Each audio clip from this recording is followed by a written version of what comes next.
फरवरी 2024 दिन मंगलवार सुबह के तकरीबन 7:30 बजे श्रेयांशु शर्मा नाम का एक लड़का रोज़मर्रा की तरह अपने स्कूल जाता है। स्कूल से तकरीबन 1:30 बजे के आसपास वो वापस घर आता है। घर आकर वो सबसे पहले खाना खाता है। खाना खाने के बाद वो अपने कमरे में टीवी देखने के लिए चला जाता है। इसके बाद 4 बजे के आसपास उसकी कजन सिस्टर उसके रूम में पहुंचती है और उसके रूम में जाते ही उसकी चीख निकल जाती है, क्योंकि वह देखती है कि श्रेयांशु जमीन पर पड़ा हुआ है। उसके हाथ से खून बह रहा है। पास ही एक चाकू पड़ा हुआ है जिस पर खून लगा हुआ है। श्रेयांशु के सर पर बहुत ज़्यादा चोट आई है और उसको देखने से ऐसा लग रहा था कि पहले इसे बहुत बुरी तरीके से मारा गया है, उसके बाद चाकू से इसकी हत्या की गई है। अब आस पड़ोस के लोग इकट्ठा हो जाते हैं। पुलिस को बुलाया जाता है। पुलिस शुरुआती जांच में पाती है कि न तो घर में कोई लूटपाट हुई है और न ही घर में किसी के ज़बरदस्ती घुसने की कोई निशान है। तो आखिर एक 8 साल के लड़के से किसी की क्या दुश्मनी थी जो इसे इतनी बेरहमी से मारा था। तो चलिए आज के इस वीडियो में श्रेयांशु शर्मा की हत्या के पीछे की पूरी कहानी की गुत्थी को सुलझाने की कोशिश करते हैं। नमस्कार दोस्तों, दिल से स्वागत है आपका फिर से एक नई और सच्ची क्राइम स्टोरी। यह कहानी को आप तक लाने का उद्देश्य किसी का दिल दुखाना या परेशान करना नहीं, बल्कि आपको जागरूक और सचेत करना है। तो इस पूरी कहानी की शुरुआत होती है वेस्ट बंगाल के हुगली शहर के कौन नगर इलाके से। यहाँ पर एक परिवार रहता है जिसमें केवल 3 ही सदस्य थे। घर के बड़े परिवार का नाम पंकज शर्मा, जो कि एक फैक्ट्री में जॉब करता था। उनकी पत्नी का नाम शांता, जो कि एक रेस्टोरेंट में काम करती है, और उनका एक बेटा 8 साल का था जो कि 4th क्लास में पढ़ता था, जिसका नाम था श्रेयांशु शर्मा। रोज़मर्रा की तरह 20 फरवरी 2024 की सुबह श्रेयांशु शर्मा 7:30 बजे के आसपास अपने स्कूल चला जाता है और लगभग 1:30 बजे के आसपास वो स्कूल से वापस आता है। घर आने पर उसकी मम्मी उसको खाना देती है। खाना खाने के बाद वो अपने कमरे में टीवी देखने चला जाता है। तकरीबन 4 बजे के आसपास उसकी कजन सिस्टर उसके रूम में पहुंचती है और जैसे ही वो उसके रूम में जाती है उसकी चीख निकल जाती है, क्योंकि वो देखती है कि श्रेयांशु शर्मा जमीन पर पड़ा हुआ और पूरी जमीन पर खून ही खून फैला हुआ था। श्रेयांशु के सर पर बहुत ज़्यादा चोट लगी हुई, उसकी हाथ की नसें कटी हुई थी और पास ही एक चाकू पड़ा था जिस पर खून के निशान थे। अब वो लड़की चिल्लाती है तो आस पड़ोस वाले वहां इकट्ठा हो जाते हैं और पुलिस को बुलाया जाता है। शुरुआती जांच में पुलिस देखती है कि उस लड़के को पहले बुरी तरीके से पीटा गया है, क्योंकि उसके सर पर चोट के बहुत गहरे निशान थे। उसके शरीर पर बहुत सारे निशान और भी थे। उसके बाद चाकू से उसके हाथ की नसों को काट दिया गया था। सबसे पहले पुलिस का शक इस तरफ जाता है कि शायद चोरी के इरादे से इस घर में कोई घुसा था और इस लड़के के बीच में आने पर उसने सबसे पहले लड़के का कत्ल कर दिया था। लेकिन पुलिस जब जांच करती है तो घर से न तो कोई अलमारी टूटी हुई मिलती है और न ही घर से कुछ चोरी हुआ था और न ही घर से कोई ऐसा निशान मिलता है जिससे कि यह कहा जा सके कि इस घर में किसी ने जबरदस्ती घुसने की कोशिश की। तो पुलिस का ये चोरी वाला एंगल ये कुछ ही देर में क्लियर हो जाता है। इसके बाद पुलिस आसपास की सीसीटीवी कैमरों की जांच करती है और वो देखती है कि जिस टाइम पर यह हत्या हुई है उस टाइम पर उस गली में या फिर उस घर के आसपास कोई ऐसा व्यक्ति तो नहीं था जिस पर शक की सुई जा सके। लेकिन पुलिस यहाँ पाती है कि सीसीटीवी कैमरों में ऐसा कुछ भी नजर नहीं आता है। केवल एक महिला उस सीसीटीवी कैमरे में आती है जो 2 से 4 बजे के बीच में उस घर के आसपास दिखाई दी थी। अब पुलिस उस महिला के बारे में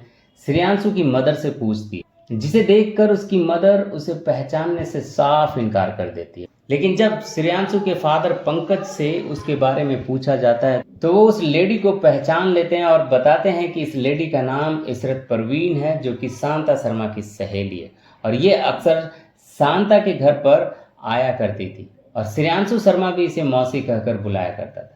अब पुलिस का शक सबसे पहले उसी महिला की तरफ जाता है और उस महिला को पूछताछ के लिए बुलाया जाता है। पूछताछ में कुछ भी ऐसा मालूम नहीं चलता, क्योंकि इशरत परवीन अक्सर शांता शर्मा के घर पर आया करती थी और श्रेयांशु शर्मा भी प्यार से उसे मौसी बुलाया कर। आस पड़ोस में पूछताछ करने से यह पता लगा कि इशरत परवीन का शांता शर्मा के साथ बहुत अच्छे संबंध हैं। वो उसकी सहेली है और ऐसा कुछ भी नहीं पाया कि इशरत परवीन पर शक किया जा सके। अब पुलिस अपनी छानबीन के एंगल को थोड़ा सा चेंज करती है और पुलिस इस परिवार की हिस्ट्री निकलवाती है। आस पड़ोस के लोगों से पूछताछ की जाती है और यह पता लगाया जाता है कि क्या यह परिवार की किसी के साथ कोई दुश्मनी थी, क्योंकि किसी दुश्मनी के चलते भी इस तरह के मर्डर अक्सर किए जाते हैं। लेकिन छानबीन में पाया जाता है कि यह परिवार बहुत ही साधारण परिवार था और किसी के साथ आस पड़ोस में उसकी दुश्मनी नहीं थी, जिससे पुलिस का ये वाला एंगल भी फेल हो जाता है। अब पुलिस अपनी छानबीन के दायरे को बढ़ाते हुए और दिशा को बदलते हुए घर के अंदर के मेंबर से पूछताछ शुरू करती है।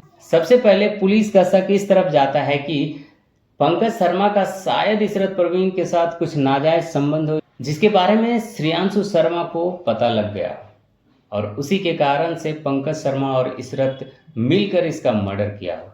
पुलिस इसी बात को अपना आधार बनाकर इसकी छानबीन शुरू करती है और पंकज शर्मा की कॉल डिटेल निकलवाई जाती है। जब पंकज शर्मा की कॉल डिटेल्स निकलती है तो उसमें पुलिस को ऐसा कुछ भी नहीं मिलता, ना ही उसमें इशरत परवीन के साथ बात करने की भी कोई कॉल रिकॉर्ड पाए जाते हैं। उसके बाद पुलिस इशरत परवीन के कॉल रिकॉर्ड निकलवाती है।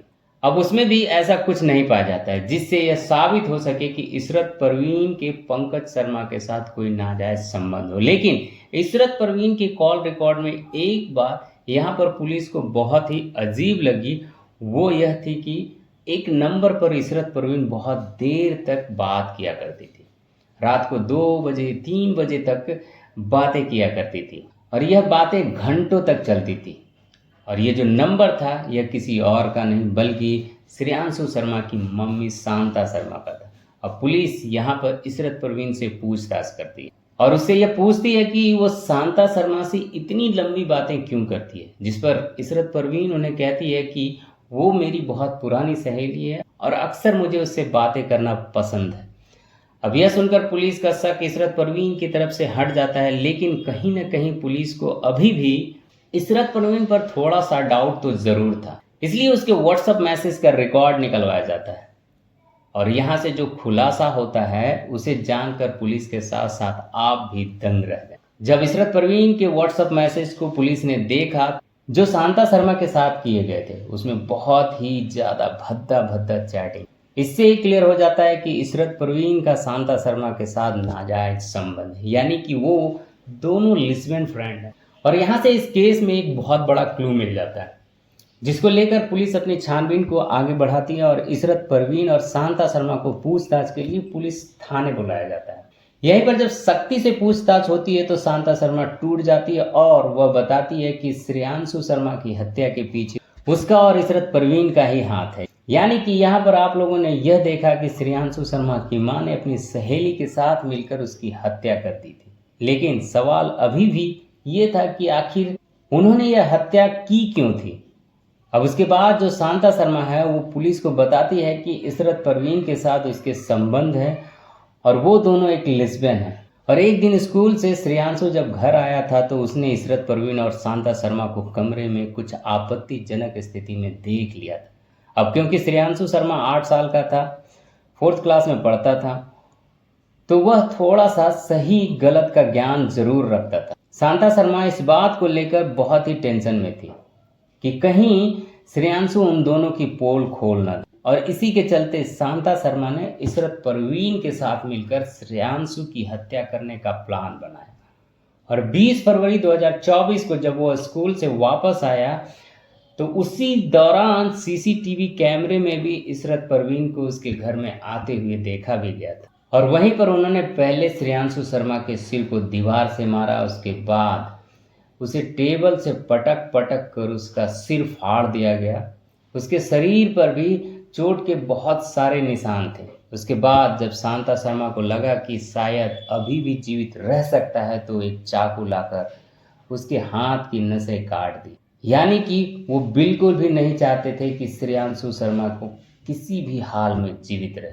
उसके बाद पुलिस ने इस बारे में पंकज शर्मा से भी पूछताछ की तो पंकज शर्मा ने यह बताया कि उसकी शादी 10 साल हो चुके हैं और पिछले तकरीबन 4-5 साल से शांता शर्मा के इशरत परवीन के साथ ऐसे ही संबंध है, और जिसके बारे में पंकज शर्मा को भी मालूम था, लेकिन उसने कभी इसके बारे में किसी को नहीं बताया क्योंकि समाज में इज्जत खोने का डर। लेकिन पंकज शर्मा का कहना यह था कि उसे इस बात का बिल्कुल भी यकीन नहीं हो रहा कि शांता शर्मा अपनी हवस को पूरा करने के लिए अपने ही बेटे की जान ले। तो यह थी श्रेयांशु शर्मा की हत्या के पीछे की पूरी कहानी। इस कहानी में एक और ट्विस्ट यह भी था कि पंकज शर्मा के घर में एक डॉग भी था, यानी कि उन्होंने एक कुत्ता पाला हुआ था। और पुलिस बताती है कि जब उस कुत्ते के आसपास कोई भी अनजान व्यक्ति गुजरता था तो वो भौंकता जरूर था, और जिस दिन यह वारदात हुई थी उस दिन वो कुत्ता बिल्कुल भी नहीं भौंका था। इसलिए पुलिस का शक घर वालों की तरफ ही गया था। तो कहीं ना कहीं इस केस को सॉल्व करने में उसके घर के पालतू कुत्ते का भी बहुत बड़ा योगदान रहा था। आपको इस स्टोरी से क्या सीख मिलती है कमेंट में ज़रूर बताइएगा। इसी के साथ हम आपसे विदा लेते हैं, फिर मिलते हैं एक नए एपिसोड में एक और सच्ची घटना के साथ। तब तक के लिए सावधान और सुरक्षित रहें, साथ ही अपने फैमिली का भी ख्याल रखें। यह वीडियो देखने के लिए बहुत बहुत धन्यवाद। जय हिंद।